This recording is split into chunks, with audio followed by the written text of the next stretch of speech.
Good morning. Um, I was going to talk about, it's kind of a heavy topic. I'm going to kind of get into some things and stuff, and I'm trying to do my best, though, just to kind of touch the surface of things and not get too deep. But I just encourage it, if you have like any biases and stuff about me or the topic or kind of what I'm talking about, just put them down for a minute and just kind of take it in, and you're more than welcome to pick them back up afterwards. But just give it a shot and see if any of it makes any sense to you, sinks in and stuff. I was gonna kind of try to draw on somebody that I think really embraces a lot of the things that I'm going to talk about in just a natural way in his life, and that's Keith Richards. I'd like to dispense first of some I think misinformation. The Stones get a bad rap for like having a relationship with the devil or something, and I think two things tie that in. One of their albums in the late 60s, the Satanic Majesty's Request, just the title of that album kind of gives this people the idea that they're devoting an album to Satan or something, But the album was actually their Britannica Majesty's Request. It's some kind of label that's put on the British passport, and that's where they got the title for the album from, and they actually produced the first copy of the album with that, and they got some feedback or something like that, and they had to change it for some happenstance reason they titled it their Satanic Majesty's Request. And none of the songs in that album have any negative kind of drawing some satanic principles or anything. It's actually kind of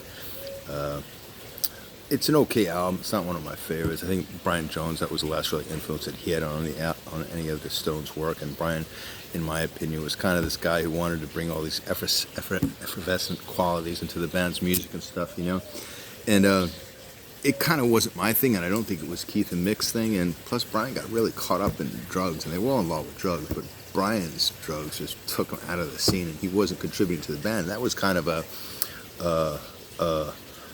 foundation for being part of the band. They had this idea that everything came first. The band came first. Everything else, your family, your wife, your kids, all this stuff, that was important. But the band came first. So, and Brian, his life just kind of just really wasn't doing much for the band. So they felt they had to kick him out and stuff. And then, I think if you ask Keith, who he is or what he does, I think he probably would. The idea of being a member of the Rolling Stones would not be in his itinerary. And I think if you ask Keith what makes him able to be an effective musician or part of a famous band, he would kind of draw on the attributes of. He would probably describe himself as a funnel. And I've heard him say this in different ways, that the whole idea of music is to try to channel this information, to bring this information into his repertoire would be a song or music and stuff.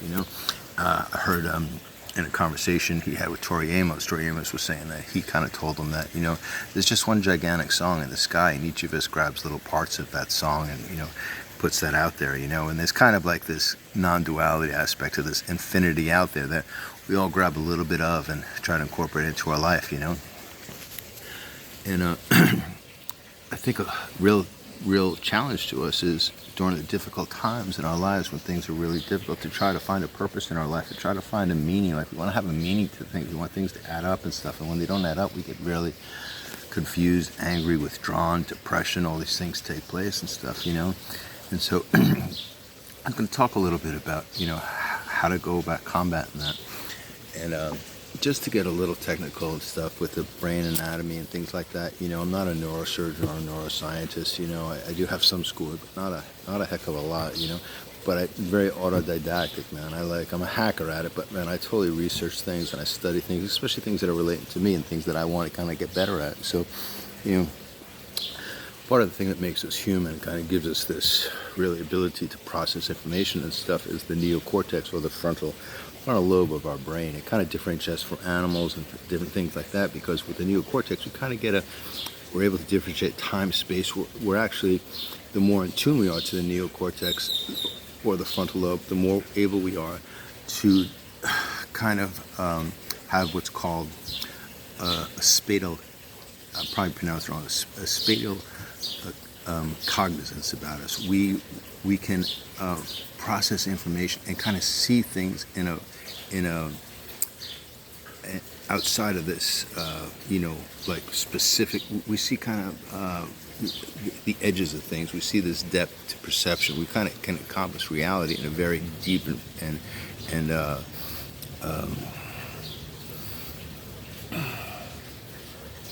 existential way. So being able to incorporate that part of our brain's anatomy into especially the difficult times of our life, because in the difficult times of our life when fear creeps in and things like that, the autonomic nervous system is part of this brain, is part of our anatomy that has a side to it, the sympathetic nervous system. It basically is fight or flight, man. It's like we're either going to punch somebody in the face or we're going to run away from. Animals either going to eat you or it's going to bite you or it has these primal instincts, And what that does, when we activate that part of our brain, we kind of shut off the neocortex, our ability to make rational thought, to comprehend things, to have this in-depth analysis. You look at a lot of the very successful people in life, they have very awesome spatial cognizance. They can really incorporate the aspects, the whole, how a business is going to function from beginning to end, how it's going to relate to other businesses, what its competition's going to do, how it's going to appreciate customers, how it's going to turn off customers.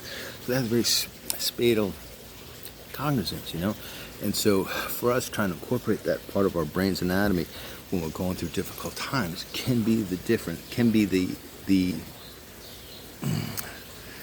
landmark that we turn problems into opportunity. And some of the most successful people talk about how the biggest epiphanies came to them when they walked through their failures. They didn't let their failures define them. They said, what am I supposed to learn from this? What is this trying to teach me? What is this thing I'm going to, And I think trying to deal with those things during a normal life, during the highs and lows, of failure of our marriage, maybe our business goes under, or even our successes, maybe recognizing that, hey man, I made $1 million this year or something. Maybe that ain't so important, maybe we don't define ourselves by that. We realize, if I hold on too tightly from that, I'm kind of get a little sour. My fruit's going to kind of lose some of its sweetness, And so a lot of that processes take place in our spatial cognizance. Kind of a problem that we have in life, and another term is cognitive dissonance. And cognitive dissonance is the space that we have between those highs in our life. So a lot of people with depression have a very big space between the feelings of success in their life. So they have these periods of time where they feel okay about themselves, but then they go down, they stay down for a long time, and they come back up. So the longer that cognitive dissonance is between those points, the more depressed they feel. And I'm drawing on my own aspect of psychology, neuroscience, anatomy, physiology. So I don't have the PhD in this. This is what I've heard in my hacker research and stuff. So do with it what you will. If it helps you, great. If you're a psychiatrist or a psychologist and you totally agree with this, I totally understand. But it's helped me deal with a lot of difficulty in my life and actually turn a lot of problems into opportunities. So the key to that cognitive dissonance, when we have feelings of failure, we try to set up things that we can accomplish with. We have a to-do list. We make things that we know we can do. And it's amazing when we start accomplishing little things throughout the day, sweeping the floor, cleaning the kitchen, go out and do some grocery shopping, try to say hello to somebody that we kind of really don't feel like saying hello to, but we do it anyway. We kind of try to walk through these types of things. We decrease that cognitive distance, that place between achievements. And there's a lot of science, a lot of physiology that goes into that, because we start releasing endorphins, dopamine,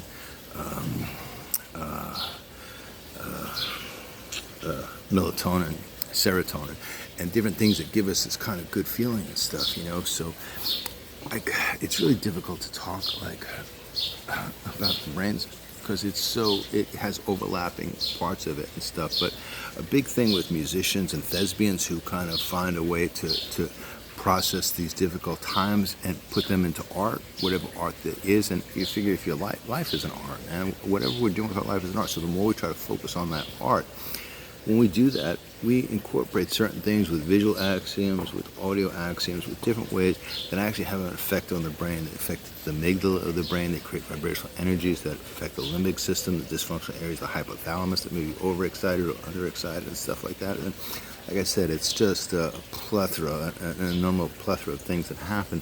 But I'm trying to keep it simple and just, if there's certain things that you enjoy doing, whether it's knitting, whether it's, doing gardening, and Keith Richards is a big gardener now, during this whole time of the pandemic, he didn't really have the ability to tour and do music and stuff, but I heard that he really gets into gardening.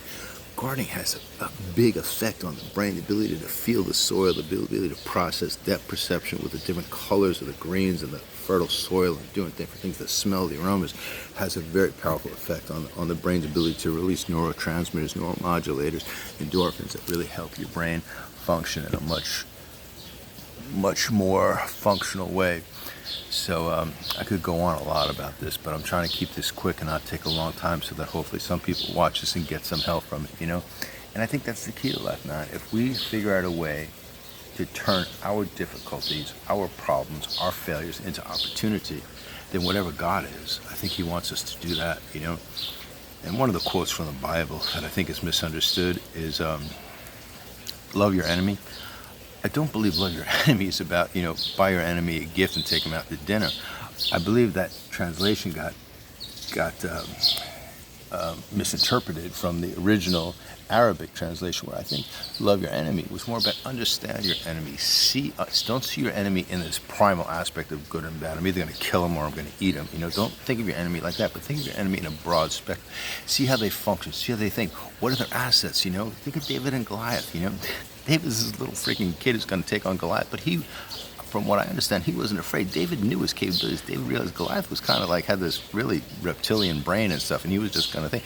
But David had a confidence in himself with a slingshot. He knew that he was a hunter. He killed tigers. He killed bears. He did a lot of things to save his flock and stuff. So when he realized Goliath, he's like, man, I can take this dude out real quick. So that's an example of spadal cognizance. And if you look at that same thing with your difficulties and say, hey, you know what? What's going on here? How can I look at this in a broader spectrum than that narrow, focused kind of thing? Be the funnel. Be Keith Richards. Look at it. Say, hey, what is this all doing? And then use your own art to turn that into prosperity and see what happens, man. Give it a shot. See what you like. If it doesn't work, it doesn't work. But it's something that really has helped me, and I hope it might help you. So here's to a good day, everybody. Bye-bye.